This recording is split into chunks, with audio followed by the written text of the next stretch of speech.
예, 10장 말씀을 보겠습니다.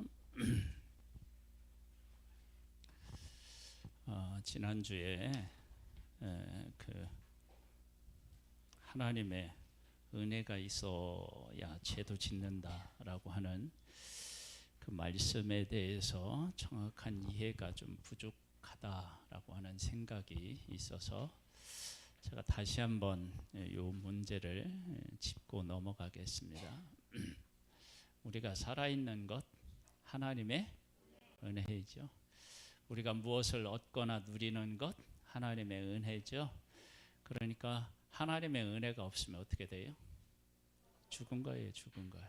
그러니까 우리가 다른 사람을 괴롭힐 수 있는 것도 힘이 있어야 괴롭히지, 힘 없으면 못 하잖아요. 그러니까 우리가 무엇인가를 할 수 있다는 것은 이미 하나님의 은혜를 입었다라고 하는 거예요. 그래서 우리가 죄를 짓는다 그러면 죄를 짓는 힘이 있어야 죄를 짓는 거지, 힘도 없는데 죄 지을 수 없어요. 그래서 하나님 앞에서 우리가 분명히 알 것은 내가 무엇인가를 할 수 있다라고 하는 것은 하나님의 은혜를 입었기 때문이다라고 하는 거예요. 그래서 우리가 하나님의 은혜가 있어야 죄도 짓는다라고 하는 것은 하나님의 은혜 없이는 다른 사람을 속일 수도 없고 괴롭힐 수도 없고 아무것도 할 수 없어요. 우리가 하나님 은혜가 우리 떠나면 아무것도 못해요. 그래서 우리가 무엇인가를 할 수 있다든지 무슨 죄를 짓는다든지 그렇게 할 때 하나님의 은혜가 내 안에 있으니까 그게 가능하지, 하나님의 은혜가 없으면 어떻게 해요? 안 되는 거예요. 네. 더 이상해졌나? 출애굽 사건으로 한번 얘기를 해볼게요. 하나님께서 10가지 재앙을 내리셨어요. 처음에는 그 애굽의 술사들도 그렇죠? 따라해요. 나중에는 어떻게 해요? 못해요. 나중에 이제 그 장자가 죽었을 때는 모든 사람이 다 어떻게 해요? 손을 들어요. 그러니까 하나님께서는 바로와 애굽 사람들에게 뭘 말씀하셨느냐 그러면, 야, 니들 그래도 좀 남아있을 때 내 말을 들어라. 그렇죠? 그랬는데 하나도 안 듣는 거야. 그래서 어떻게 되냐면 점점 더 그들이 힘을 잃게 돼요. 하나님의 징계로 인해서, 심판으로 인해서. 나중에는 만약 하나님이 더 애굽 사람을 치셨으면 어떻게 해요? 다 망하는 거예요. 네. 그러니까 애굽의 바로 왕과 신하들이 그래도 하나님의 명령을 막 거역하고 자기 뜻을 세우려고 하는 것은 하나님이 아직도 그들에게 은혜를 베풀고 계신 거예요. 근데 그걸 못 깨달아는 거죠. 그래서 지금 우리들도요, 내가 무엇인가를 할 수 있다는 것이 하나님의 은혜임을 깨달아 알고 하나님의 은혜를 주셨을 때 내가 할 수 있는 것으로 하나님의 뜻에 순종하는 일에 힘을 쏟아야 될 줄 믿습니다. 이게 정말 중요해요. 그리고 하나님의 이제 하나님의 사람 노아가 이제 방주를 짓고 그리고 이제 구원을 얻었는데 이 과정에서 우리가 꼭 한번 우리가 생각해야 될 게 뭐냐면요, 노아가 하나님에게 은혜를 입었다고 그러잖아요. 그래서 당대의 완전한 자다 그렇게 이제 이야기하는데 우리가 이제 수요일 날도 이걸 나누었는데요, 착각하지 말아야 되는 것 중에 하나가 방주를 짓는 일은 온전히 순종할 수 어떻게 해요? 있어요. 그리고 하나님이 방주를 짓는 노아에게 온전히 순종할 수 있도록 은혜를 어떻게 해요? 베푸셔요. 그런데 그렇게 방주를 온전히 순종해서 지었다고 해서 노아가 온전한 사람이냐? 아니에요. 이 사실을 정말 명심하고 또 명심해야 돼요. 그러니까 내가 하나님의 일에 어떤 한 가지 일로 온전하다고 할 만큼 충성하는 경우가 있어요. 어떤 한 가지 일에 대해서. 근데 그 일을 왜 그렇게 하나님이 충성하게 하시느냐? 그러면 그 일이 이루어져야만 되는 하나님의 뜻이 그 안에 있기 때문에 그래요. 뭐냐면 내가 이렇게 이제 삶을 이렇게 살아가다가 어느 순간에 누군가를 정말 긍휼히 여기는 마음이 생기는 거예요. 근데 내가 평상시에 뭐 그렇게 긍휼이 많은 사람이 아닌데 어떤 사람을 보고 어떤 일을 이렇게 보고 난 후에 그 사람에게 내가 무엇인가를 해주어야 되겠다. 그 사람을 좀 긍휼히 여기는 마음이 생겨서 그 사람을 위해서 뭐를 해야 되겠다 할 때 다른 사람들은 다 그런 마음이 없는데 나에게만 그런 마음이 있어서 한다고. 그래서 그 사람에게 하나님의 뜻대로 온전히 순종해서 하잖아요. 그러면 그 받은 사람이 하나님의 위로와 하나님의 사랑을 경험해서 새롭게 일어나는 일이 있어요. 그래서 그 사람을 그렇게 일어나게 하기 위해서 나에게 은혜를 베풀어서 그런 긍휼히 여기는 마음과 그것을 실천할 수 있도록 하나님이 은혜를 베푸시는 경우가 있다고요.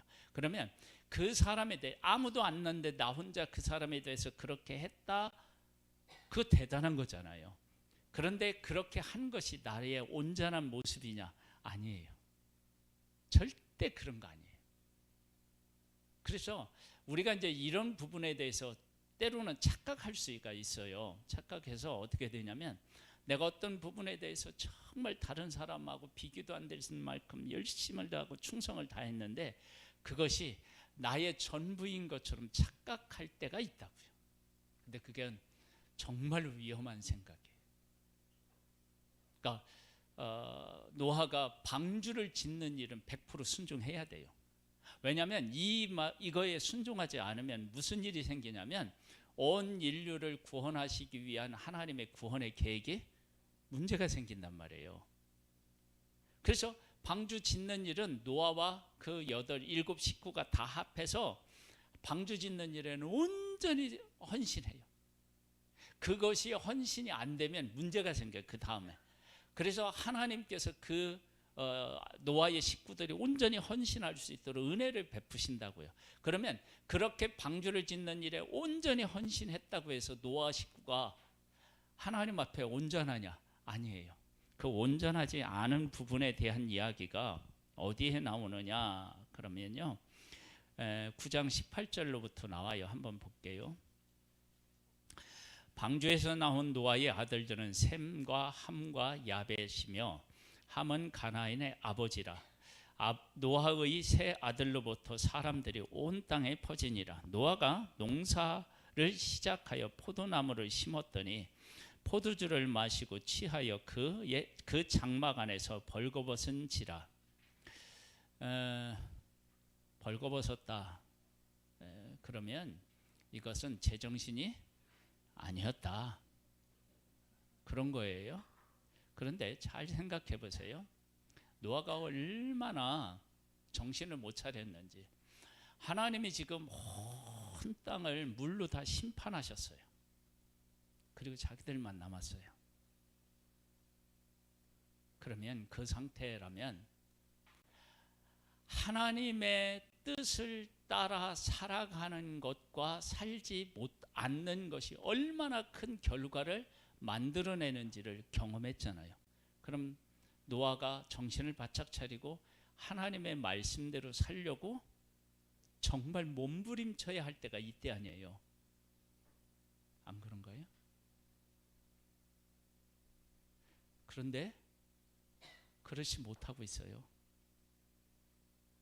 그러면 노아가 그 모든 사람들의 생각이 다 악할 뿐인 그 시대에 어떻게 하나님 앞에 온전하게 살았겠어요? 하나님의 은혜 때문에 그게 가능했던 거예요. 그리고 방주를 짓는 일에 온전히 온 가족이 순종하면서 그렇게 헌신할 수 있었던 것이 하나님의 은혜였던 거예요. 그러니까 때로는요, 나를 그 누구보다도 온전한 모습으로 살아가도록 하나님께서 내게 은혜를 베푸실 때가 있어요. 근데 그것이 나의 온전함이다? 아니에요. 그것은 하나님의 하나님 되심을 나타내 보여주기 위해서 나를 들어 어떻게 해요? 사용하신 거예요. 그렇게 쓰임받는 내가 복된 사람이고 그렇게 쓰임받는 거에 대해서 하나님 앞에 감사할 수는 있어도 그 모습이 온전히 내 모습은 아니에요. 그래서 지금 노아에게서 나타나요. 그러니까 노아는 지금 홍수 이후에 정신을 바짝 차리고 이제 우리가 하나님의 말씀대로 바르게 살아서 우리 후손들은 하나님을 떠나지 않게 하자 이렇게 나와야 맞잖아요. 근데 어떻게 되냐면 홍수 끝나고 나서 정신줄을 놓은 거예요. 근데 그 정신줄을 놓은 것이 누구의 실력이냐? 노아의 실력이에요, 그게. 근데 어떻게 그 홍수 전에 그렇게 온전할 수 있었느냐? 하나님이 그에게 은혜를 베풀어 주셨기 때문에 가능한 거예요. 지금 내 믿음은 누구의 은혜로 가능한 거예요? 하나님. 그 잘난 체 하면 안 돼요. 진짜 할 거 없어요, 잘난 체. 우리가 뭐 대단한 일 하는 것 같아도요, 별거 아니에요. 정말 별거 아니에요, 우리.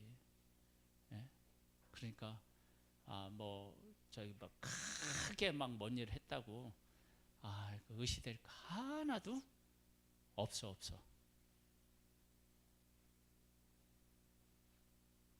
예. 그래서 방주를 지은 것이 노아가 가지고 있는 실력이 결코 아니다. 여러분 분명히 기억하셔야 돼요. 그래서 우리들 한 사람 한 사람에게요, 하나님께서 은혜를 베풀어 주셔서 큰 일을 하게 하시는데 우리를 쓰실 수 있어요. 그때 쓰실 때 하나님은 나를 온전한 모습처럼 그렇게 나를 사용하실 수 있어요. 근데 그것이 나의 전체의 모습, 하나님 앞에 온전한 모습은 결코 아니다. 그래서 정말로 우리가 감사해야 될 게 뭐냐면 이제 나를 충성되게 여겨서 하나님의 일을 할 수 있도록 나를 사용하시고 불러서 사용하시는 그 하나님이 그래서 감사한 거예요. 제가 어제 그제 금요일 날 목사님으로부터 천진난만하되 내가요. 그 목사님은 나를 몰라서 그래요. 한갑 맞은 사람이 뭔 천진난만하겠어요.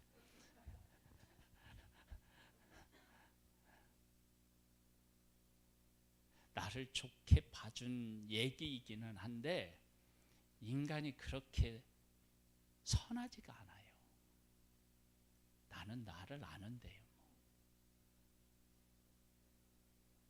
그런데 저 같은 사람을 통해서 하나님이 일을 하실 때 어떻게 저 사람은 저렇게 할 수 있을까? 그렇게 나를 만드셔서 쓰실 수 있는 분이 누구라고요? 하나님이셔요. 그 하나님이 위대하신 것이지 내가 위대한 게 결코 아니에요. 그래서 지금 노아가요, 하고 나서 어떻게 해서 심었더니 벌거벗은지라 그런 실수하는 거예요. 이게 노아의 실력이에요. 이게 노아의 실력. 그러니까 우리가 때로는요, 하나님 뜻대로 살아야 되는데 안 되고 자꾸 실망하잖아요. 어쩌면 그것이 내 본래의 모습인지 몰라요. 그러니까 그런 모습 보일 때 어떻게 해야 되냐면, 그래요, 저는 이 같은 이런 정도밖에 안 돼요.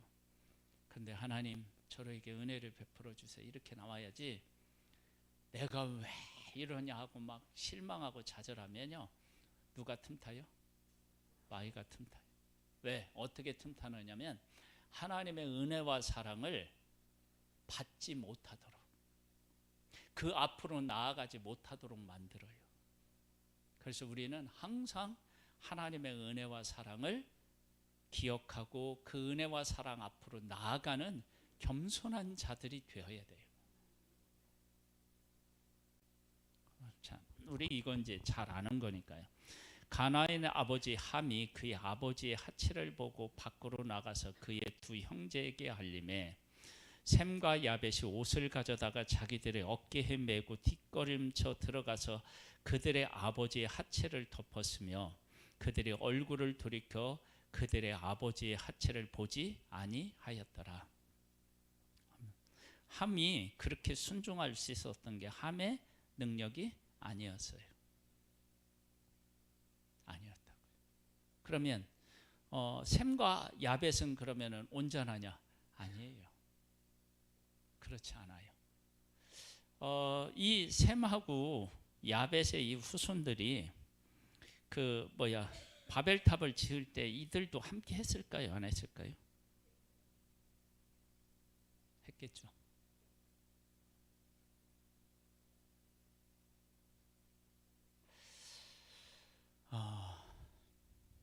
우리는 하나님의 은혜 없이는 못 살아요. 살 수가 없어요.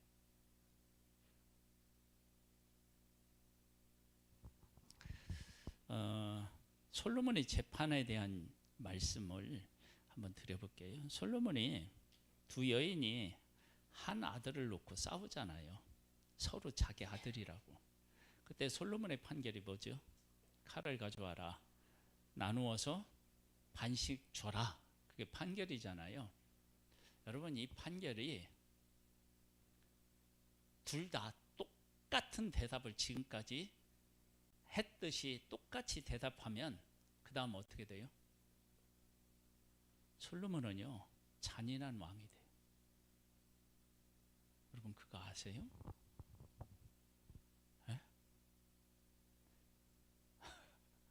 만약에 가짜 엄마가 진짜 엄마와 똑같은 얘기를 했어요.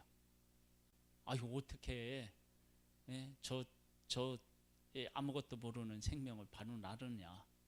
차라리 저 여자에게 줘라. 그렇게 가짜 엄마도 그렇고 진짜 엄마도 그랬다. 그럼 어떡할 거예요? 그 다음에 아니면 반대로 하면 어떡할 거예요?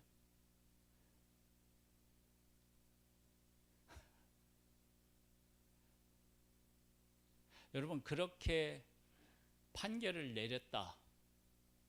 그러면 보통의 경우는 어떻게 해요? 저 잔인한 왕 이런 거죠. 어떻게 사람을 반으로 나눌 판결을 내릴 생각을 했냐고. 이렇게 할 수 있는 거예요. 그렇죠? 그런데 솔로몬이 판결을 내릴 때 하나님이 그 판결에 따라서 진짜 엄마와 가짜 엄마의 마음이 갈리도록 하신 분이 누구겠어요? 하나님이에요. 여러분 이 이야기는 대단히 중요한데 내가 어느 순간에 복음이라고 하는 것을 듣고 그 복음을 진짜 복음으로 받아들이고 이제 내가 이 복음을 위해서 살아야 되겠다 라고 그렇게 생각했던 그때에 하나님의 은혜를 베풀었어요. 그걸 어떻게 하느냐? 그 이전에도 복음으로 살도록 많은 사람이 나한테 얘기를 했을까요? 안 했을까요? 했어요. 그때는 왜 안 들었어요? 그때는 왜 안 들었냐고. 그때도 분명히 그 이야기를 하도록 옆에 있는 사람에게 하나님의 은혜를 베풀어서 나한테 하도록 하셨을 거예요. 근데 그때는 안 들은 거예요. 근데 어느 순간에 그 얘기를 듣고는 정신이 번쩍 나. 그러면 그것이 누구의 은혜예요? 하나님의 은혜인 거예요. 그래서 내가 뭔가를 이렇게 자꾸 좀 하고 싶은데 자꾸 안 되잖아요. 그럼 하나님 앞에 따져요. 하나님 나한테 좀 은혜 좀 베풀어 주세요. 여러분 내가 지금 하고 있는 그 잘못된 것을 끊지 못하고 계속 하는 건요. 내 혼자 힘으로 안 되는 거예요. 하나님의 은혜가 임해야 돼요. 은혜. 그러니까 지금 노아가 방주 딱 끝나고 나오니까 본래의 자기들의 모습들이 어떻게 해요? 다 드러나잖아요. 근데 방주를 지을 때 방주를 짓기 전에 그러한 현상이 일어나면 안 돼요. 노아의 8명이 그렇게 하지, 온전히 믿음으로 하나가 되고 순종하지 않으면 안 돼요. 그러니까 하나님은 그것은 은혜를 베풀어 주신 거예요. 그래서 만약에 이제 우리도 이제 정말 예배당을 하나님이 주셨으면 좋겠다는 마음이 있어요. 근데 할 때 막 예배당에 우리 온 성도님들이 온전히 헌신해서 예배당 옮길 수 있어요. 그러면 그렇게 하면 그것이 우리의 전체적인 그런 실력이 아니고 하나님이 이전에 대한 것들을 하나님이 우리에게 허락하시고 승인하셔서 허락하시면 하나님께서 우리 성도들의 마음을 하나로 뭉치고 그 일에 헌신하도록 하나님이 하시는 거예요. 그렇게 하게 하시는 분이 하나님이신데, 그것은 하나님께서 우리 교회에다가 이런 선물을 주시기 위해서 그렇게 마음을 주관하시는 것이고, 그 예배당을 옮기거나 뭐를 할 때 하나님 우리 교회를 하나가 되게 하신 것이 하나님의 은혜이지, 모든 일에 우리가 그렇게 온전히 하나가 될 수 있는 건 아니고, 그렇게 내가 성숙한 믿음을 가진 것도 아니에요. 하나님의 은혜를 이루시기 위해서 하시는 거라고요. 그래서 우리가 내가 어떠한 한 가지 일에 정말로 온전히 순종해서 그 일을 이루었다고 그게 내 실력으로 보면 안 돼요. 그게 하나님의 은혜예요. 하나님의 은혜. 이거 꼭 명심해야 돼요.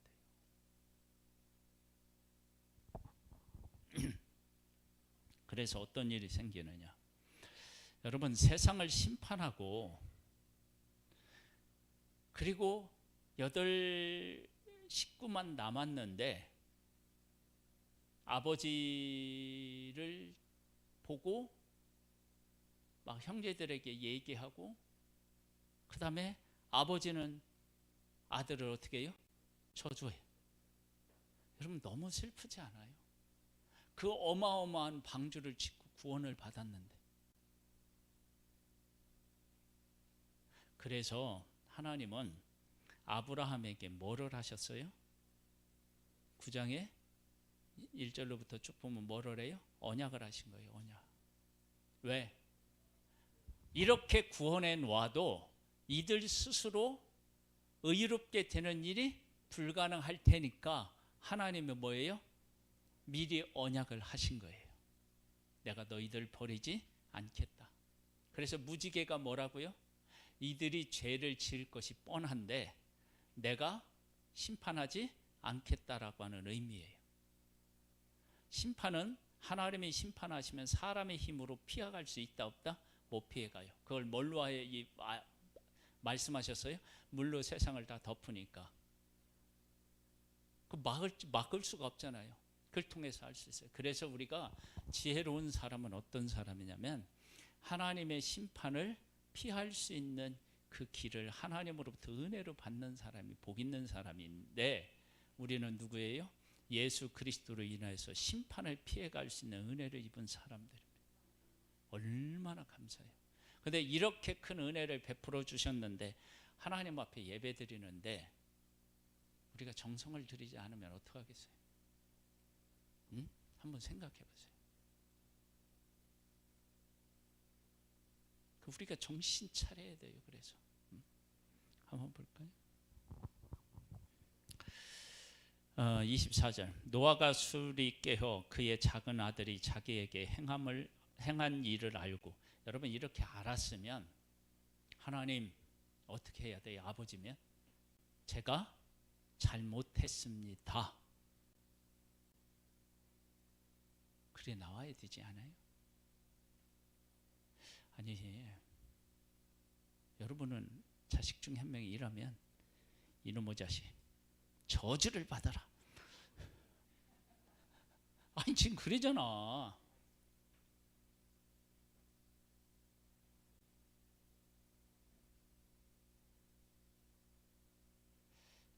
물론 이런 건 있어요. 내가 누군가를 대할 때 하나님의 관점으로 대해야 될 때가 있어요. 네? 하나님의 관점. 그 사람을 대하는데 내가 자식이 아니라 하나님의 관점으로 대해서 잘못된 거에 대해서 분명히 말해야 될 때가 있어요. 목사가 힘든 게 그런 거 있어요. 내가 목사로서 분명히 얘기해야 되는데 인간적인 생각을 해서 못하는 경우가 있어요.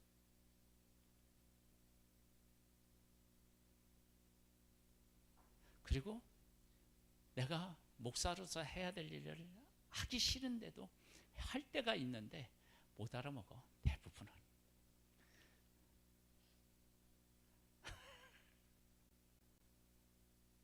잘 몰라. 그게 하나님의 음성인지 잘 몰라. 그리고요, 하나님의 음성인 것을 알아도 몸이 안 따라주는 경우도 있어요. 그러니까 내가 순종하는 일은 내 능력으로 안 돼. 그러니까 내가 지금 하나님을 위해서 사는 일이 하나님의 은혜라는 게 철저하게 드러나는 거예요. 분명히 드러나는 거예요. 이런 걸 알면요, 제가 조금 제 스스로 생각해도 야, 이건 아니지 않냐,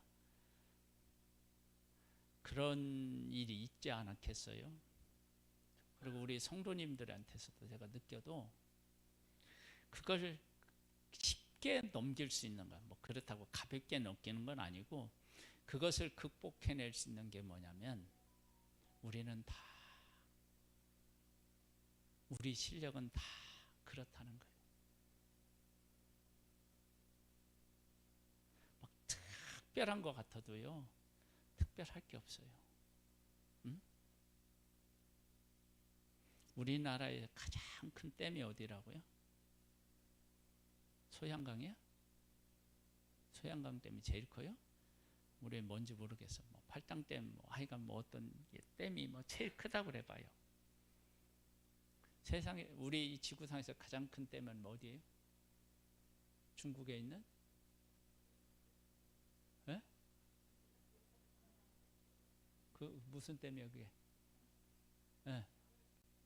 샨샤댐인가? 그 댐이 제일 클 거예요.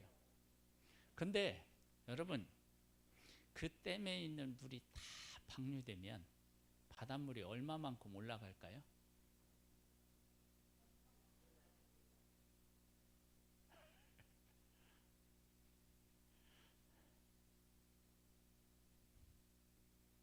바닷물이 1cm가 올라가면 어떻게 돼요? 재앙이에요, 재앙. 재앙. 왜 지구에 있는 바닷물이 1cm가 올라가려면 물이 얼마나 있어야 될까?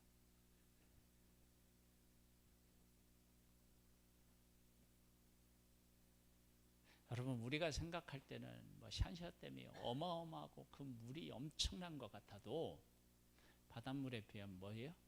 별거 아니에요. 네? 내가 대단한 것 같아요, 옆에 있는 사람 보아보면. 근데 하나님의 하시는 일에 비하면 그건 어떻게 해요? 아무것도 아니에요. 새 발의 피라고 하셔요. 새 다리를 분질러도요, 피가 안 나.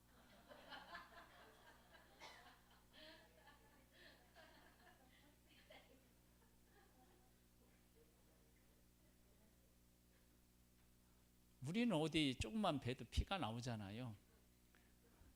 새는 다리를 분질러도 피가 안 나.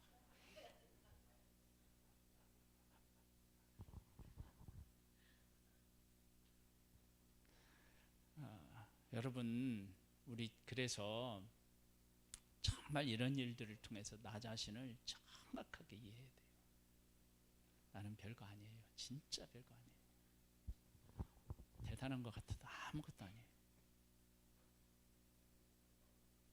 우리는 다 하나님의 은혜 아래에 있는 거예요. 우리 찬양했잖아요.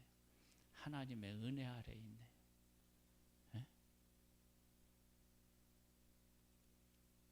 그 아버지가 깨서 작은 아들에게 행한 일을 알고 이에 이르되 가나하는 저주를 받아 그의 형제의 종들의 종이 되기를 원하노라 하고, 또 이르되 셈의 하나님 여호와를 찬송하리로다. 가나안은 셈의 종이 되고 하나님이 야벳을 창대하게 하사 셈의 장막에 거하게 하시고 가나안은 그의 종이 되게 하시기를 원하노라 하였더라.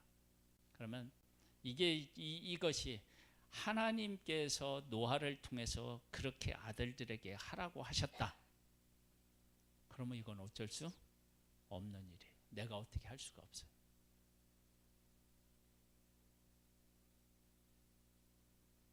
하나님께서 하시는 일을 나를 통해서 하시는 일이 있어요. 그건 내가 어떻게 할 수 없는 일이에요. 그래서 자식이 있는데 자식에게 부모가 뭐를 해주고 싶은데 하나님의 입장에서 그 자녀에게 이렇게 얘기하라, 이렇게 대하라고 할 때가 있어요. 그럴 때는 부모라고 하는 이런 거 다 내려놓고요. 하나님의 뜻에 따라서 어떻게 해요? 할 수밖에 없어요.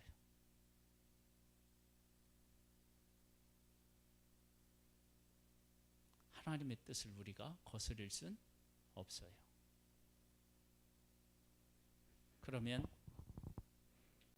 이 가나안이 아버지의 그것을 보고 이렇게 했다. 그러면 두 아들이 있잖아요. 셈과 야벳은 그렇지 않았잖아요. 그러면 그렇게 하지 않는 일과 그렇게 하는 일 사이에 가나안이 어떻게 해요? 얼마든지 선택이 가능했던 거예요.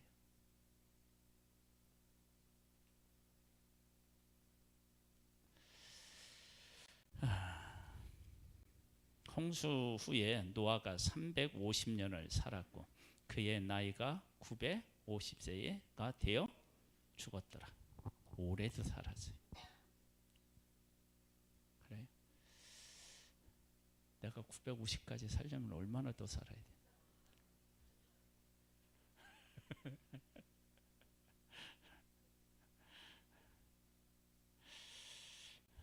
여러분 그렇게 오래 살고 싶으셔요? 네? 이렇게 살면 제일 힘든 게 뭐냐? 일생을 놓고 계획을 세우는 일이 쉽지 않을 거예요.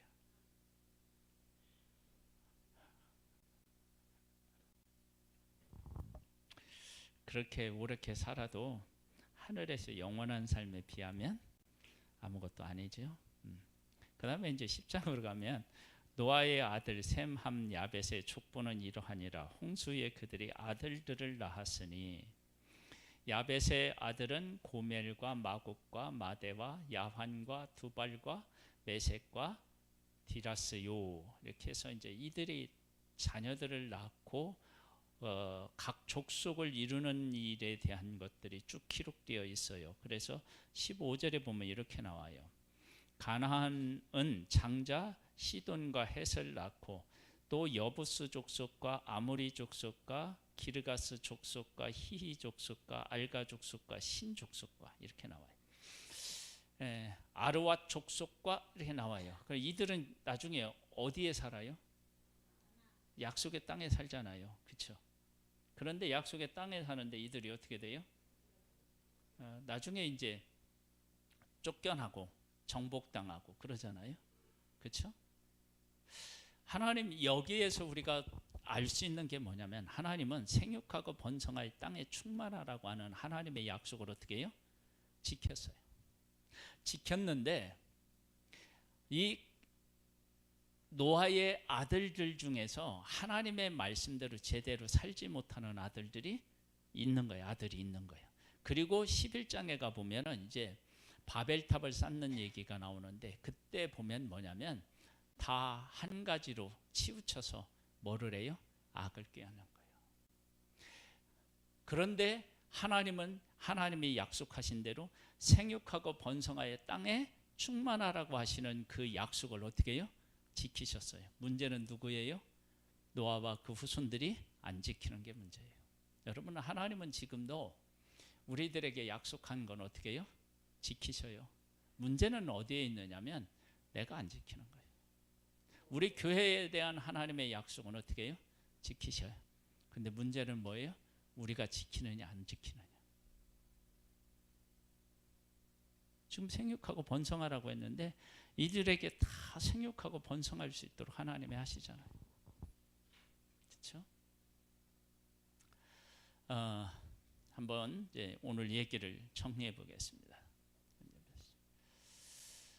우리들이 기억해야 될 건 뭐라고 했지? 첫 번째, 어떠한 가지 일에 온전히 했다고 해서 그게 내 실력이 아닌 거예요.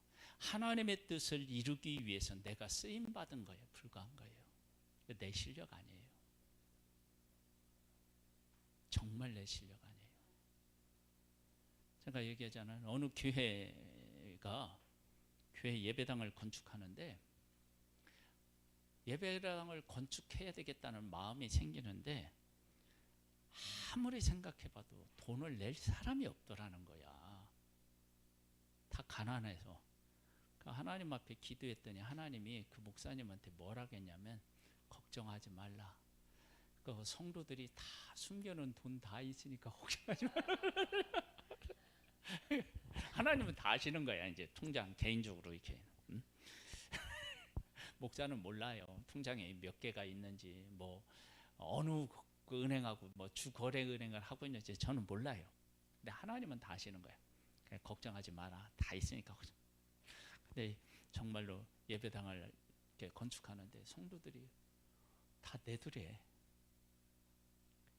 그건 그 교회에 예배당을 주고자 하는 하나님의 뜻이 있어서 성도들 마음에 감동을 주신 거예요. 그러면 예배당을 그렇게 다 지어놓고 아름다운 성전을 해놓으면 그 교회는 천국 교회인가요?